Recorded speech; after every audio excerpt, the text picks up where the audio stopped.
Uy, naandiyan na pala kayo ha. Alam ko naman yung iba dyan wala pang tulog. Mabuti pa mag-watch muna kayo dito. Para naman kayo ma-relax.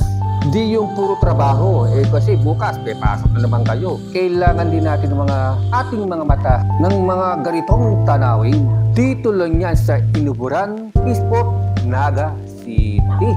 Alam nyo ba, ito ay isa sa mga dating sport. Sa ngayon ay kasi pinagbabawal na kasi marami kasi mga namamatay na isda. Dahil nga sa mga paggamit, mga dynamite noong kasagaran ng 1975. Dahil nga ito ay pinagbabawal. Floating cottage kung tawagan dito. Nasa magkano kaya ang aabutin na halaga? Marami na kasing gumagawa ng ganito. Kaniya-kaniya sila ng mga gawa. Nasa magkano kaya ang aabutin dito? Alamin nga natin, gram, 5 pieces, umabot ng 15,000. 5 pieces na yun. Styrofoam na pinasok sa loob ng sako, umabot lang daw ng 3K.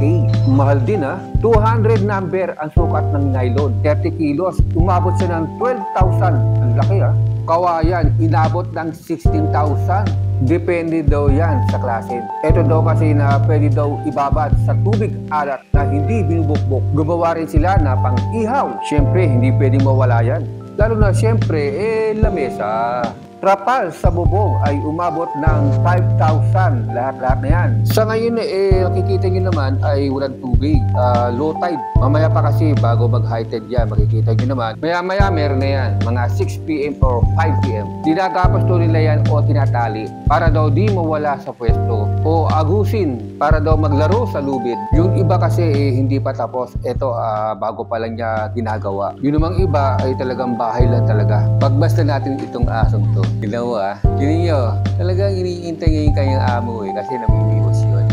Kasi ang bahay nila ay nasa dulo yan. Talagang hindi sila natatakot tubig alat yan.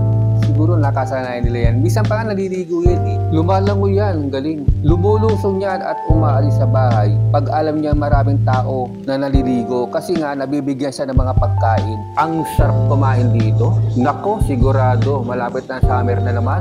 Marami na naman tao manggagala dito at mamamasyal at mapipikit. Nako, magagabi na. Inabot naman ako ng gabi. Teka lang, parang gusto ko mag-inom May magandang pwesto dito Ayoko dyan, nasawa na ako dyan. Dito na ako sa gilid-gilid. Marami dito, oras na kape. Soft drinks lang.